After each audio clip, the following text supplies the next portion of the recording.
Today we're getting to the latest Tesla news, including Tesla being forced to stop sales in one of their biggest markets, the new Tesla Diner, big Robotaxi improvements, and more, so let's get into it, and a special thanks to MagicMind for sponsoring this video. First up today, the Tesla Diner in Hollywood, California has officially opened, and I went to check it out. I went around 10 p.m. on opening day, and there was definitely a big line of cars and many people waiting to get in. As you drive up, you immediately notice that this diner looks awesome, and especially looks awesome at night. When I was there around 10 p.m. again, the screens weren't showing anything special, but there is a part on the in-vehicle screen that shows the lineup of what will be showing at the drive-in that day. It seems like they may have been having some early hiccups when I got there. There were separate lines and people waiting to get inside and order within the diner itself, but ordering for pickup from the car was actually a pretty normal wait time. I waited about 10 to 15 minutes for a charging spot, and I ended up getting one right out front. I pulled into the supercharging spot, which had a great view, and then walked in to check it out. Overall, the design is immediately striking with the booths and stools at the bar, and it's really the definition of retro-futuristic design. There's a whole pickup area there, and it was great to catch up with some fans of the channel as well. Then there's the Skypad. This is the top deck where Optimus was on display, and actually in use. And on the way they have Optimus prototypes. There's Bumblebee from 2022, which is the bare bones one. And then outside, when you get out, it's just a great view where it would be awesome to watch a movie or show when it's on. Optimus was then serving popcorn to people in a line. This is very similar to what it was doing at the Wii Robot event, giving out drinks, but it's very impressive because you hand him the box of popcorn, and then Optimus takes it from there.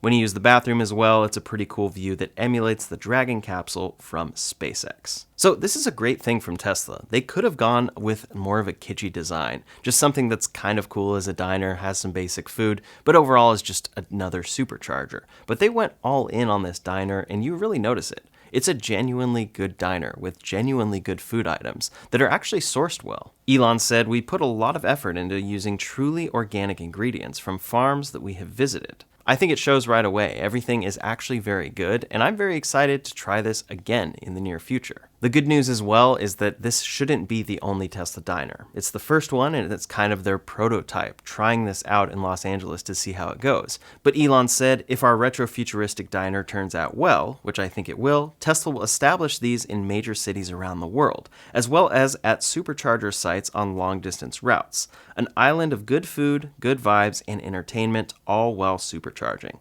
On top of that, one specifically could be coming to Starbase quite soon. So right now, you'll see tons of people posting about this, talking about every single food item that Tesla has, all of the features, Optimus, and all of these things. But ultimately, I'm excited to see what happens in a few months. I live in Los Angeles, so I can pretty much go to this diner anytime that I want. For now, it's a very busy wait to get in, but it has 80 supercharger stalls, so people aren't going to be charging at full capacity all the time. And there will be times when this diner and interest in it dies down a little bit to probably get a little more in line with what a normal restaurant is. At that point, I'm very excited to see what this is like, and I'm genuinely excited that when I want to, I can just stop by the Tesla Diner, charge up, and get some really good food. Also, if you want to see my full-length video from the Tesla Diner experience, you can check that out linked below. Next up today, as we always talk about on this channel, Tesla is always releasing new software updates, both for their Tesla app and in-vehicle software. In the latest version of the app, version 4.47.0, Tesla is working on new Charge Pass and Multi-Pass charging cards. This is a very interesting thing to see because this is referenced here and it refers to some new cards, and these would be key cards that can be used to pay for charging sessions at third-party chargers. These would be linked to your Tesla account, all within the ecosystem, just like superchargers. And there are phrases showing up in the code referring to this, like tap your keycard to charge at the Tesla Multipass locations, or use the Tesla app. At the same time, they're also adding cross-region charge history, so this will be used to show your charging history for third-party chargers across various regions and charging brands, as well as your Tesla charging history. I think this is a very interesting expansion here, because this is something that I wasn't really expecting. We're seeing Tesla expand their superchargers to allow more automakers to use those, but at the same time, we're seeing their vehicles get a little more integrated with third-party chargers to make it that much easier for Tesla customers to charge there. It is well known that one of the biggest hurdles with third-party charging, beyond reliability and charging speed, is just the payment system or signing up with an account for that particular charging network. So this could be something that makes it a lot more seamless for Tesla customers to actually charge away from Tesla superchargers. Maybe they're adding this because some customers are starting to see that there are certain situations where a Tesla charger is now a little more full because of other brands charging there, and then going across the street to the other charger is actually a big hassle, and this makes it a little easier. But I think overall it's just something that's great, that Teslas will have much better support that's more seamless in the future. For most customers, their experience is great with the integrated Tesla supercharger experience, but this doesn't always apply everywhere, so this will help. This is something I also noticed recently when I took delivery of my new Model Y, that Tesla seems to still be valuing third-party charging, because my car came with a CCS adapter. That's something I definitely wasn't expecting because a lot of brands are moving to Tesla's NACS connector, but there are still plenty of third-party chargers out there that utilize CCS, so this adapter will allow me to charge my Model Y easily, and it seems that all customers that are taking delivery of a Model Y right now are getting that CCS adapter included. Overall, this just expands things and makes it more versatile to charge a Tesla at non-Tesla chargers, and then to charge a non-Tesla at Tesla chargers. At the same time that they're making these new updates, within the Tesla app, they've also added supercharger info. This was added recently to the screen in the latest versions of Tesla software, but it gives you a little icon on screen to show you if the supercharger is pay to park, valet only, no restroom, requires an access code, or what parking level it is on. The Tesla Diner has also been added to the Tesla app, so you can now order food through the app and all of it is charged to your Tesla account, with food directly delivered to your supercharging stall. Another new term has shown up in the Tesla app, which indicates some changes could be coming to the referral program soon, a loyalty loot box. It's unclear exactly what this change is, but the referral program is always changing around. Currently, if you're a referrer, you'll get $250 of Tesla credits, up to 10 in a calendar year. But in the past, they used to use a credit system, and then they had a loot box for everything that you were getting. Now it's the referral program, and you can buy things through the Tesla shop or whatnot with these credits that have a dollar amount. So we'll see if something is changing in the near future here. I've actually been surprised lately that they haven't really pushed the referral program too much. When you buy a Tesla with a referral link, it's just the benefit of 3 free months of supercharging. It's not an actual discount at this point. And then the referral bonus is only $250, which in previous months it's been up to $1,000. So some changes might be around the corner. Also, another update to this app is an option for max backup for Powerwall to charge to 100% when needed ahead of an outage. This latest iOS app actually requires iOS 17 now, and this comes alongside a new update for the car that includes Grok, the new light sync feature, dashcam updates, site info on arrival, and then audio settings updates. One of those updates is custom presets, and I'm looking forward to trying that. On top of that, there's the new onboarding guide, and then a new thing that is undocumented that people have noticed is when music is paused, it now tells you why it's paused. For example, it will say phone call in progress. Next up today, as a drummer who often goes on tour and then has to come back and make videos for this channel, I found that at times it can be tough because I have a lot of different things on my plate. Maybe I'm feeling burnt out or just generally need help focusing. There are all kinds of products out there that promise improved mental performance, but the only one that has actually worked for me is MagBak. These performance shots help you regulate energy with simple ingredients that your brain and body need in order to thrive. They have an option for everyone. Free is their caffeine-free shot with 12 nootropics, adaptogens, vitamins, and antioxidants. Then there's Original, which adds a little bit of caffeine. And then there's Max with a little extra for days when you just need an even bigger boost. For the last month, I've had the Original just about every day, and then I've had Max on especially busy days. And the difference is like night and day. With Magic Mind, my head is clearer, and I'm consistently finishing everything on my to-do list. It really helps me to get into a flow state where I'm knocking out tasks stress-free. Overall, I do think the Original is my favorite because it has some caffeine that adds to caffeine I might already be having without adding up to too much. But then I'd recommend the Free to someone like my best friend who is really sensitive to caffeine. If you want better focus, mental clarity, and calmer energy, try Magic Mind right now. Currently, they're offering their biggest discount to date, a total of 60% off your subscription. Just scan the QR code on screen or click the link in the description below. Now, the other app that Tesla is consistently updating at this point is the Robotaxi app. Of course, this is only for people that have access to the Robotaxi at this point in Austin, Texas, but the new features include find your vehicle with an arrow, light and dark mode settings that follow your system, and then design tweaks and bug fixes. But the main thing customers have noticed when using the Robotaxi is that it's no longer restricted to a particular pickup point. It will actually stop right where the customer is with their location. Elon Musk confirmed this, saying upgrades, and added a few other things about what's going on with Tesla's full self-driving and Robotaxi integration at this point. He said, quote, "Your Tesla's self-driving capability will see a step change improvement as we integrate upgrades for the Austin Robotaxi build into the general production release."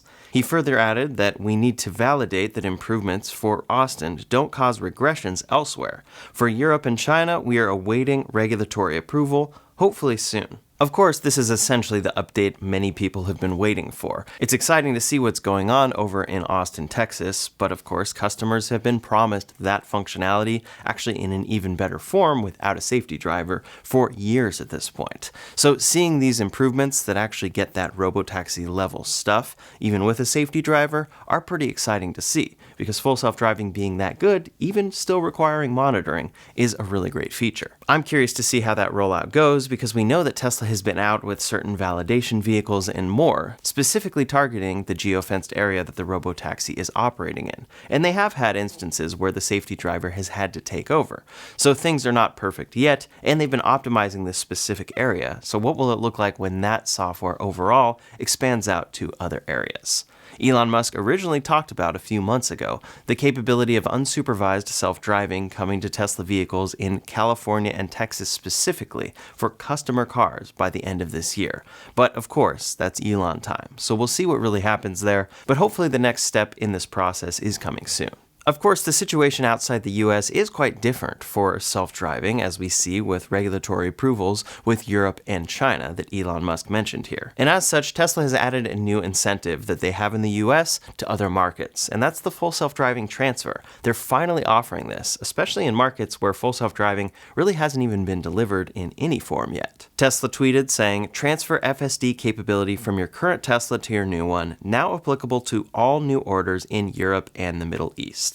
I think this is a very good thing to see from Tesla, and something that should really be around for a very long time coming. I think actually the full self-driving transfer should be fully in place until full self-driving is truly delivered on Tesla vehicles.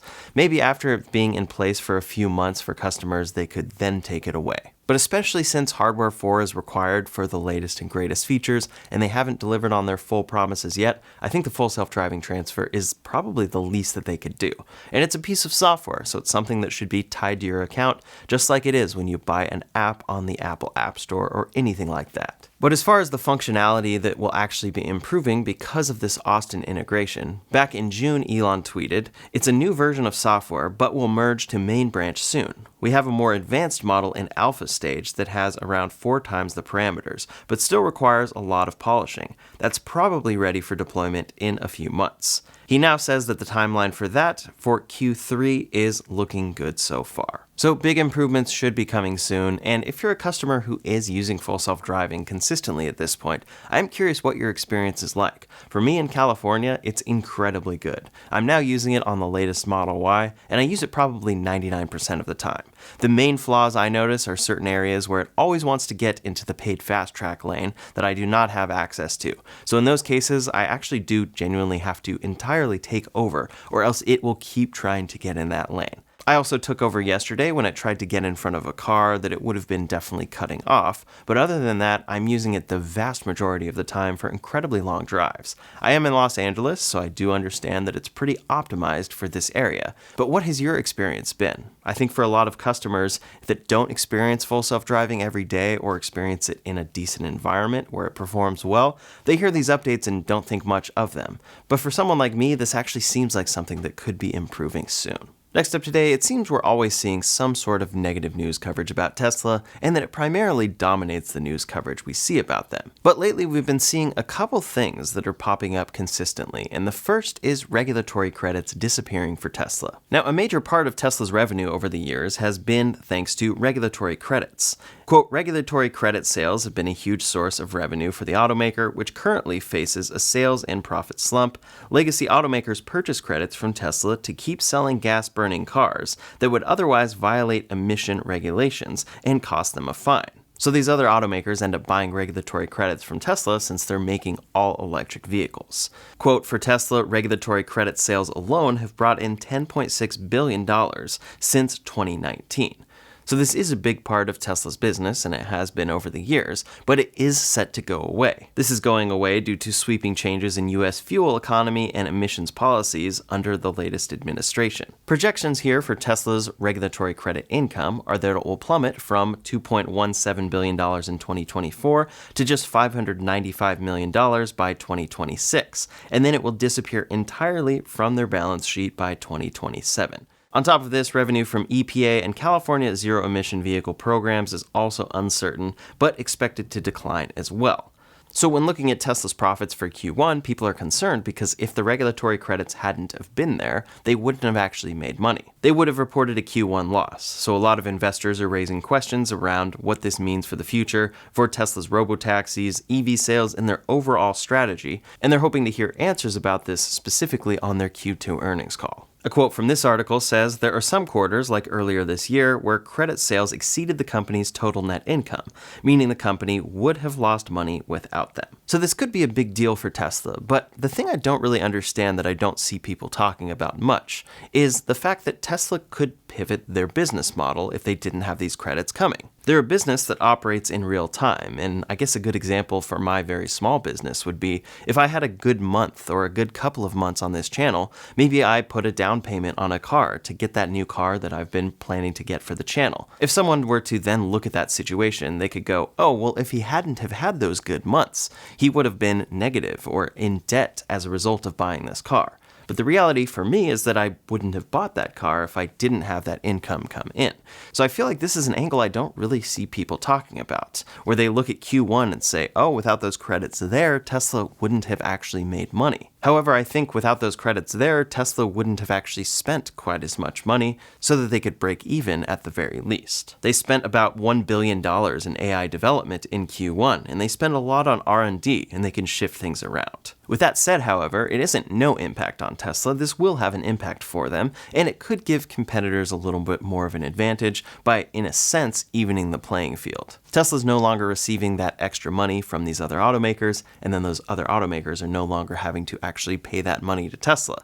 So those other automakers have a little less operational cost, and then Tesla actually has a little bit less operational income. So this has people concerned, but many others look at it very differently and aren't too worried that this is a bleak sign for Tesla. Analyst Alex Potter from Piper Sandler says that concerns over Tesla's loss of regulatory credits are overblown, and he maintains a buy/overweight rating with a $400 price target for Tesla's stock. They actually put the estimates a little differently, saying Tesla is expected to receive about $3 billion in credits during 2025 and about $2.3 billion in 2026, which is only a modest drop. But of course, when you look at things overall and how they balanced it, that $3.5 billion in federal credits in 2024 accounted for about 100% of their free cash flow last year. So even though, of course, they can adjust things in real time and maybe even have a quarter or two that don't profit too much, they'll be working on projects in the meantime to make profit in the future. And overall, that's Elon Musk's point of view, is everything is long term. But this analyst highlights Tesla's autonomous vehicle Robotaxi progress, especially in Austin, Texas,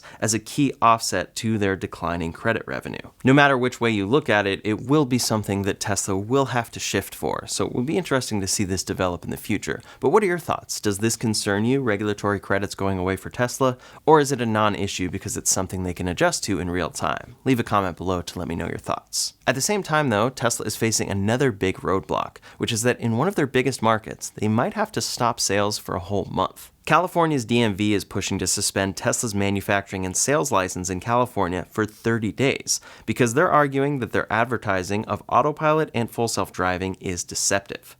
They specifically flagged a few different promotional claims from Tesla, including conduct short and long distance trips with no action required by the person in the driver's seat, and your Tesla will navigate urban streets and automatically park itself. Overall, they assert that these phrases imply full autonomy, which Tesla's hardware and software actually can't deliver, and thus it violates California's consumer protection laws and new regulations on automated driving marketing. Tesla's defense is that they clearly state that human oversight is required here, but overall, as someone who follows Tesla, I will say that it is kind of a gray area for how Tesla talks about things.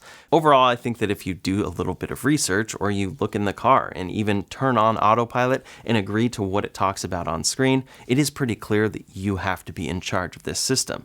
But Tesla has talked about a lot of capabilities over the years, and Elon Musk has talked about a lot of capabilities, promising features that will be coming soon. And this case has made it to trial, where there will be a 5-day hearing in Oakland to determine the outcome, including a license suspension and restitution to consumers if necessary. Now, if this goes through, this would be a 30-day pause of Tesla sales in California, which especially right now would be a very big deal. California remains one of Tesla's biggest markets in the entire world. And it could just be something that ends up stacking up demand, where they have to catch up a month later, but still, in this month, where the federal tax credit is going away soon, and they need to drive sales of these cars, a 30-day pause is a pretty big deal. At the very least, it might be something that pushes a lot of sales so that they have this incredibly intense sales blitz after the 30 days expires, or it could be something where consumers end up having to buy cars out of state using a process kind of like what Tesla does over in Texas. We'll see what happens here, but this follows another similar suit over in France that claimed some false advertising for Tesla's full self-driving capabilities. Tesla's French subsidiary was ordered to immediately cease deceptive business practices or face fines of about 50,000 euros per day after a 4-month grace period. Essentially, they're accused of overstating their vehicles' self-driving abilities and promoting them as fully autonomous, despite requirements for human oversight. So it's not just California that feels this way, France also feels similar, and it may be something that causes Tesla to dial in their focus here a little bit. I think they can be a little bit more clear about what is actually delivered in their cars today and what they're hoping to achieve in the future. And maybe this is something that will force Elon Musk to be a little bit more careful when he tweets about what your car will be able to do. He's definitely sent a lot of tweets promising a lot of functionality in the past that still has yet to be delivered in Tesla vehicles. But what are your thoughts on this? Is this overblown, or is this a serious issue for Tesla? Leave a comment below to let me know your thoughts. That's all the latest Tesla news for today, so in the meantime, if you want to see a full breakdown on the tax credit going away and all of the vehicles from all brands that are seeing big discounts right now, you can check out that video linked up here or in the description below. Thanks so much for watching, and I'll see you on the next one.